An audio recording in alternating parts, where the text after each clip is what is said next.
तर सर मला एक असं विचारायचं होतं की तुमच्या दृष्टीने सुख म्हणजे नक्की काय आणि परिवाराचा त्याच्यात कसा सहभाग असावा किंवा कसा सहभाग आहे? नॉर्मली कसं असतं महाराज, की आपण आपल्या आयुष्यामध्ये खूप कष्ट करतो, फिरतो, पैसे कमवतो आणि प्रत्येक वेळेस आपल्याला असं वाटतं की मी एवढं काम करतो, मी एवढा बाहेर फिरतो, दुपारी जेवण करत नाही, एवढे कष्ट करतो, माझ्या परिवारासाठी करतो, त्यामुळे तुम्ही खूप सॅक्रिफाईस करता असं तुम्हाला वाटतं.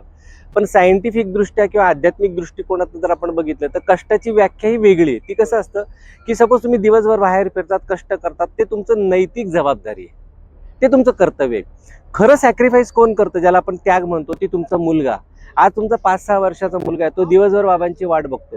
तुम्ही आध्यात्मिक समाज प्रबोधनाच्या म्हणजे कामाने तुम्ही जगभर फिरतात, परंतु तुमचा मुलगा त्याच्या वडिलांच्या प्रेमापासून वंचित राहतो, त्याला म्हणतात सॅक्रिफाईस. तुमची बायको तुमच्या पश्चात तुमच्या फॅमिलीची, तुमच्या परिवाराची, त्या मुलाची, घराची, सगळ्यांची जबाबदारी घेते. त्यामुळे मला असं वाटतं की आपण जीवनामध्ये ज्यावेळेस पैसा कमवतो, कष्ट करतो, तर त्या पैशाचं मूल्यांकन आपण असं करायला पाहिजे की त्या पैशामधला एक 20% रक्कम आपण दरवर्षी बाजूला काढली पाहिजे. त्यातली 10% आपण आपल्या परिवाराबरोबर खर्च केली पाहिजे आणि 10% आपण आपल्या स्वतःच्या जीवनामध्ये स्वतःला पॅम्परिंग करण्यासाठी म्हणजे उत्तेजित करण्यासाठी घालायचं.